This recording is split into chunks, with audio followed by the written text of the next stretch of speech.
Hi, we're here at the British Antarctica Survey in Cambridge with Ricky Munday, who's the head of corporate services here. Ricky is weeks away from climbing Everest, and we're just going to talk to him about how you get ready for this kind of thing. Where do you even start? Where do you start? Well, okay, you start planning 12 months in advance, if not more. I've been training for the last decade, really. Yes. Doing expeditions up to about just below 7,000 metres. So every year I've been doing one or two expeditions to the major ranges, building up towards this. My long-term goal was actually to climb the 777 summits, which are the three highest peaks on every continent. That's really a 25-year goal, to be honest. It's only been done once before. So this is another step in that journey. Yes, absolutely. How would you, so say if you were going to, is that part of the training process for reaching Everest? You have to do a certain level of sort of ticking things off the list. In order to give myself the best opportunity, I want to be able to have that experience behind me. So the technical experience plus the experience at altitude to understand how my body works. Yeah. The kind of muscle memory, if you like, of being on a high mountain.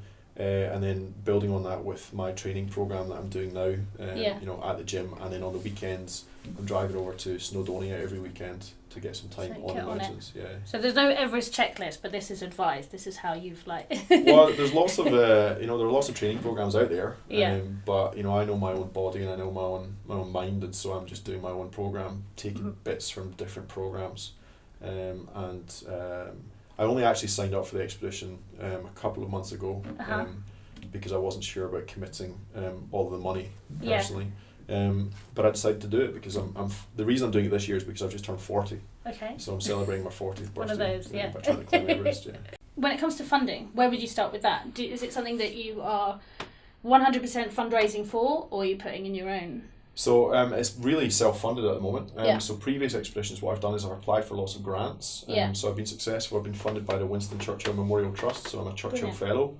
I've had funding before from the Alpine Club of Canada. I've had various deals with equipment suppliers, so sponsored equipment, so therefore I would reduce my costs, getting fully kitted out for my entire team. This time, the amount of time and energy it goes into actually writing grant applications or chasing sponsors is a significant amount of time. I bet. I've got some savings from my career working overseas for a few years when I really couldn't spend any money. When I was working in Haiti or Sudan or Pakistan. So I'm self-funding it mainly. I am looking for corporate sponsors now, just 2 months before the trip. And I've got a few good connections and lots of people actually approaching me and offering me support. I'm just putting together my expedition brochure right now. Hopefully next week I'll actually be sharing that with a lot of my contacts. So I hope to offset my costs, but at the moment it's very much self-funded.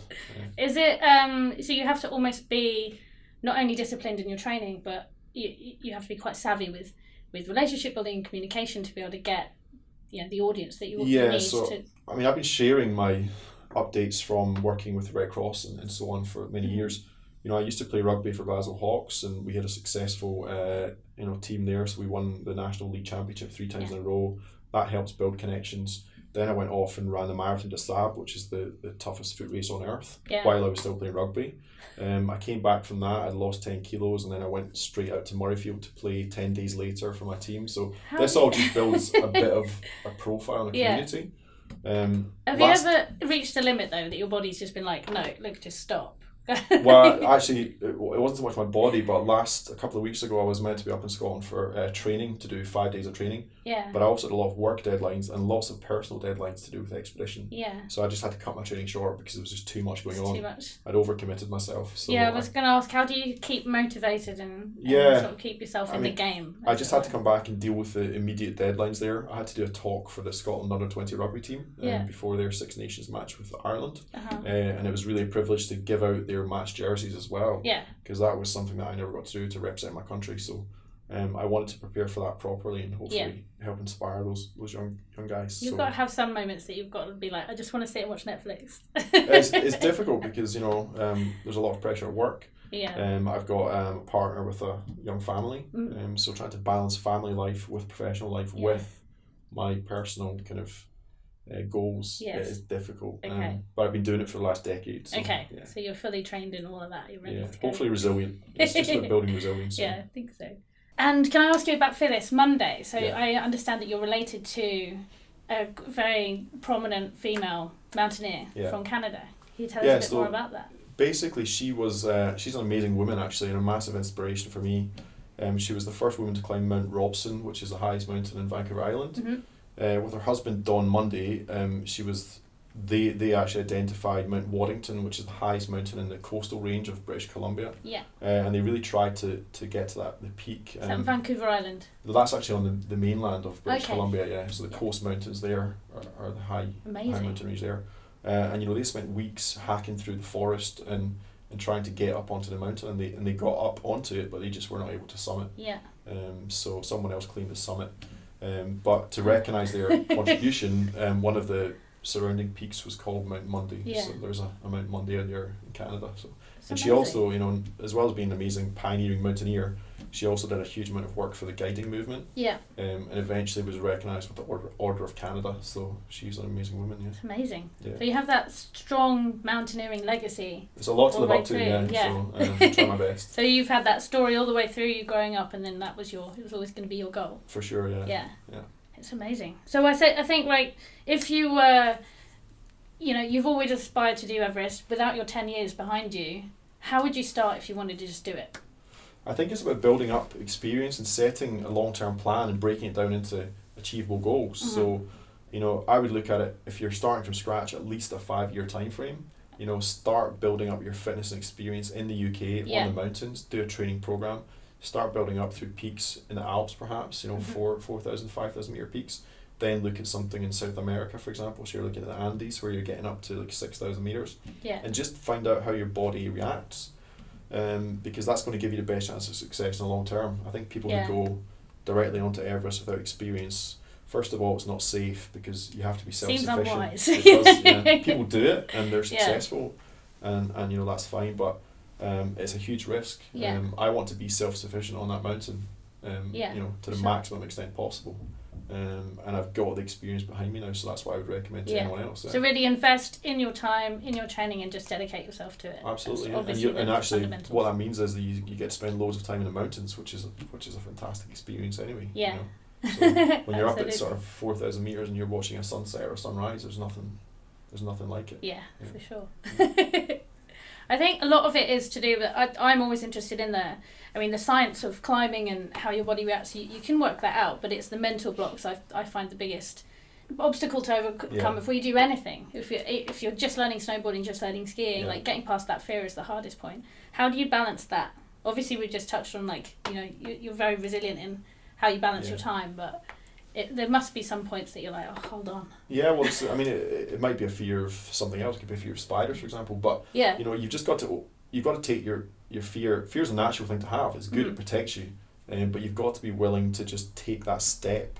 And a lot of people hold back from achieving their dreams, if you like, just because of that kind of lack of self-belief or those internal voices that tell you can't do something. And actually, it's like if you're doing a presentation, people are scared of going up and public speaking, but what's the worst thing that can actually happen? You might get up and do a bad presentation and then you get slightly embarrassed. There's nothing really bad about that at all. It's just a learning experience. So it's just about pushing beyond your limits, really. Yeah. And I've certainly discovered from doing things like the Marathon des Sables, where I signed up for that event because... Is that in the Sahara? Is it that one? So it's the Sahara. I've seen Marathon, so it seems just like a bit too much. Well, it's 150 miles and it's broken down into 7 days, but it's the equivalent of running about 6 marathons back to back. Yeah, I've seen that. And you're carrying your own gear with you for those days. And there's a checkpoint every 10 metres where you can take water on board, but you're carrying your food. Was there any point during that you were just like... I want game out. Well, I remember on the first day it was a relatively flat section, but within the first couple of kilometres I felt a blister growing in my foot and then popping, and that was me at that point. I thought this is going to be an absolute nightmare. I treated the blisters myself. The next day they were infected. By the third day we're going into the 80 kilometre stage, 50 mile stage. My feet were in absolute bits, and then after 40 miles of that stage, I'd been sort of trying to take water on, but I couldn't anymore. I was so dehydrated. I was dry vomiting. So you couldn't take any more water on? I couldn't take any more on, and I got to the checkpoint and they gave me some rehydration salts, but again I vomited that up. So I had to camp at that checkpoint and get 3 bags of IV put in me.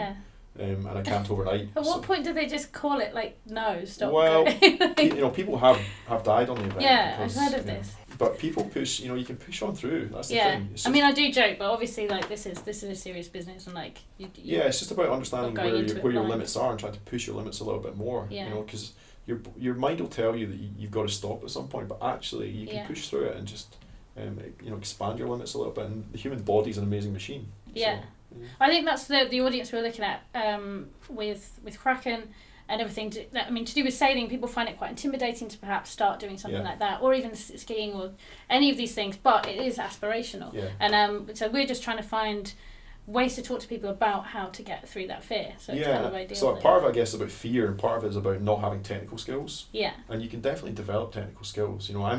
I have a bit of a fear of heights, so actually climbing for me is a bit of an odd thing. Okay. Because I remember I fell off my garden shed when I was 7 years old and broke my wrist. So ever since then I've had a bit of a fear of heights. So it's almost like it's a personal endeavour. I want to overcome that fear, and then it's about learning the technical skills that keep you safe as well. Yeah. So, and it is possible because I've done it myself despite my fear of heights. So if you want to take up skiing, you've got to get some coaching to learn the technical skills. Yeah.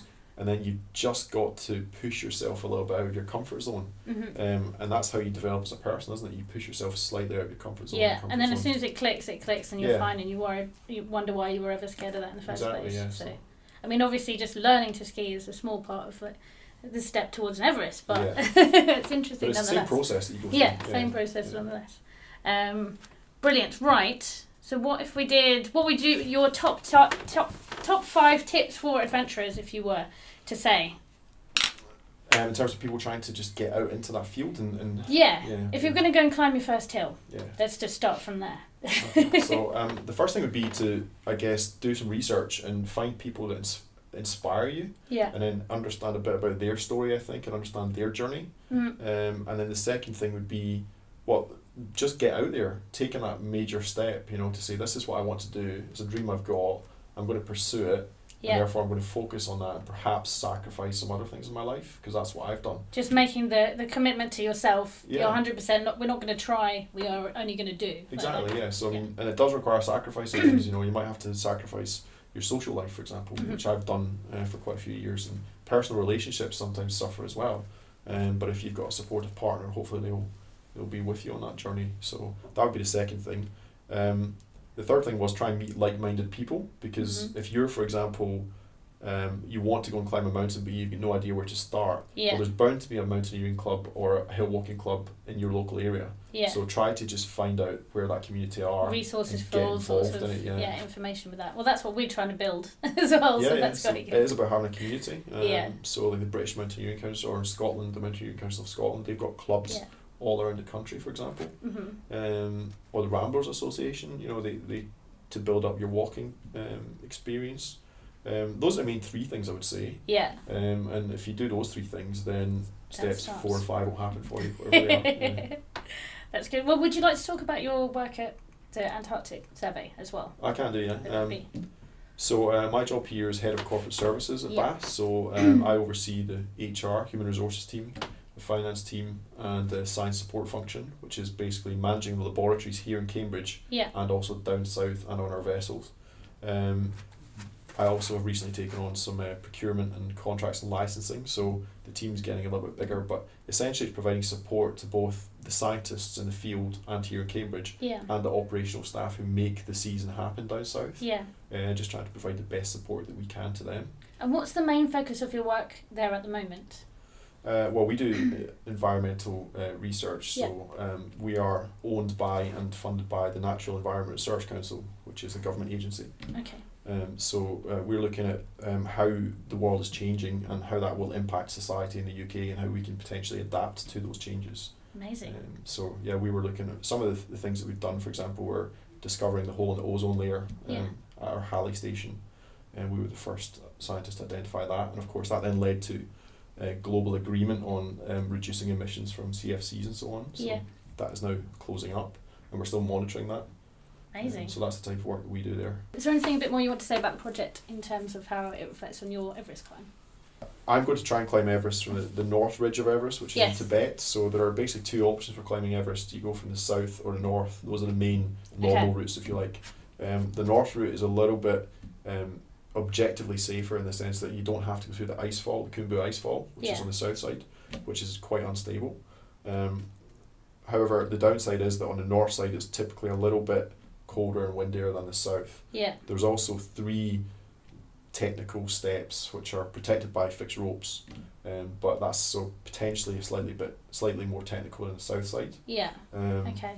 But it is the route which was pioneered by Mallory in the 1920s, so there's more of a history to it than the south route, which is obviously the route by which Everest was first climbed, but the first attempts were made in the 1920s from the north side. So I suppose you've considered both options, at length, but this is the one. That's it for me. So we'll spend several weeks just moving up through the various camps up to above 8,000 metres. Yeah. The high camp on the north side is 8,300 metres compared to the south side, which is below 8,000. So that's another slight downside, because when you're above 8,000 metres, you're in the death zone where oxygen levels are kind of below 30% almost compared to sea level. How long do you spend up there? Well, we'll spend the first sort of 5-6 weeks building up to that camp, moving up the mountain and back down to acclimatise. And then sort of sometimes around mid-May, 20th of May perhaps, we'll be looking for the first summit window. And we've got 2 potential summit windows depending on weather. Okay. So it is really genuinely a 2-month trip, and we need that time to acclimatise. So, I mean, obviously you're prepared extensively with your training, what have you. But with 8 weeks to go, you're feeling confident? I'm feeling a little bit stressed at the moment. I'm excited. I'm massively excited. Yeah. There's a lot to do in the next 8 weeks, not just in terms of getting, as fit as I possibly can, but also just making sure that I'm speaking to as many people, making sure I've got the right kits. Yeah. And I've got most of the kit from previous trips, but there are some specialist items like a down suit, for example. So I'm just researching the best down suit to take, figuring out glove combinations, practicing with the kit at home to make sure I can undo all my zips and go to the bathroom while I'm at 8,000 metres and so on. And then looking for potential sponsors as well, because I'd like to share this with as many people as possible. Yeah. Wow. Okay. Well, do you have a website as well for that? If you've got a Just Giving site or anything? Yeah. So I'm raising funds for Macmillan Cancer Support. I had 2 uncles who were twins, and both of them died from cancer. Sadly, which was devastating for the family. Yeah. One of my uncles was supported in his last days by Macmillan nurses. So it's a hugely important cause for my family, and I'm trying to raise as much money as I can for them through Just Giving. So I do have a Just Giving site. So I'm just looking to raise as much for them as possible. I've raised several, thousands of pounds previously on expeditions. So as well as looking for corporate sponsorship for myself, I'm also trying to use it as a vehicle to raise funds for families who also are suffering because of cancer at the moment. Amazing. Yeah. Okay, that's brilliant. Well, thanks very much for talking with us. Hope that helps give you some sort of insight into a real life Everest climb. This is really exciting, so just check out the website and contribute to the cause, I think. Thanks very much.